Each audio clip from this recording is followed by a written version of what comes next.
Tiny Seed by Eric Carle.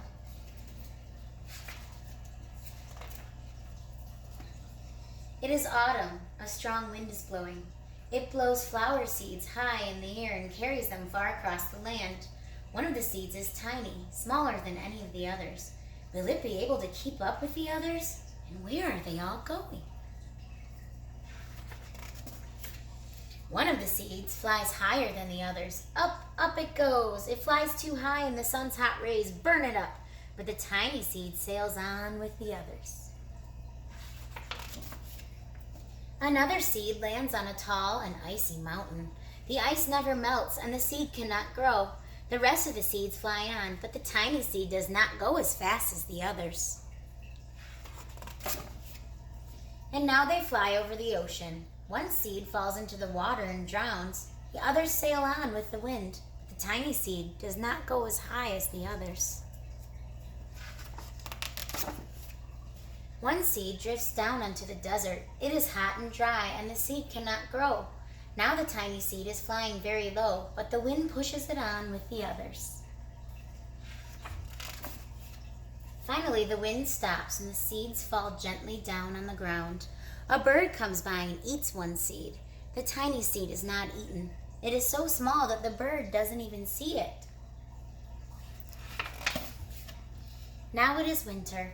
After their long trip, the seeds settle down. They look just as if they are going to sleep in the earth. Snow falls and covers them like a soft white blanket. A hungry mouse that also lives in the ground eats a seed for his lunch. But the tiny seed lies very still, and the mouse does not see it. Now it is spring. After a few months, the snow has melted. It is really spring. Birds fly by, the sun shines, rain falls.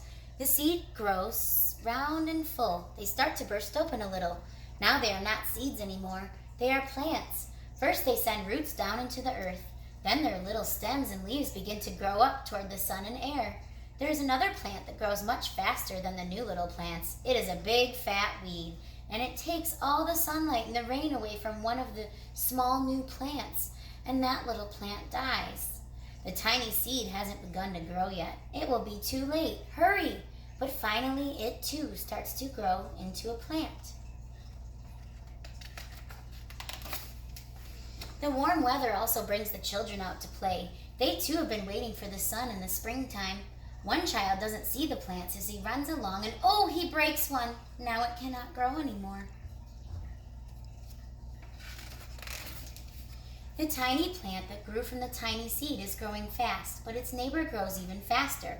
Before the tiny plant has 3 leaves, the other plant has 7. And look, a bud, and now even a flower. But what is happening? First there are footsteps, then a shadow looms over them, then a hand reaches down and breaks off the flower. A boy has picked the flower to give to a friend. It is summer. Now the tiny plant from the tiny seed is all alone. It grows on and on. It doesn't stop. The sun shines on it and the rain waters it. It has many leaves. It grows taller and taller. It is taller than the people. It is taller than the trees. It is taller than the houses. And now a flower grows on it. People come from far and near to look at this flower. It is the tallest flower they have ever seen. It is a giant flower. All summer long, the birds and bees and butterflies come visiting. They have never seen such a big and beautiful flower. Now it is autumn again.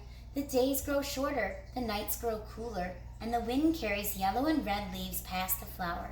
Some petals drop from the giant flower and they sail along with the bright leaves over the land and down to the ground. The wind blows harder. The flower has lost almost all of its petals. It sways and bends away from the wind, but the wind grows stronger and shakes the flower. Once more the wind shakes the flower, and this time the flower's seed pod opens. Out come many tiny seeds that quickly sail far away on the wind.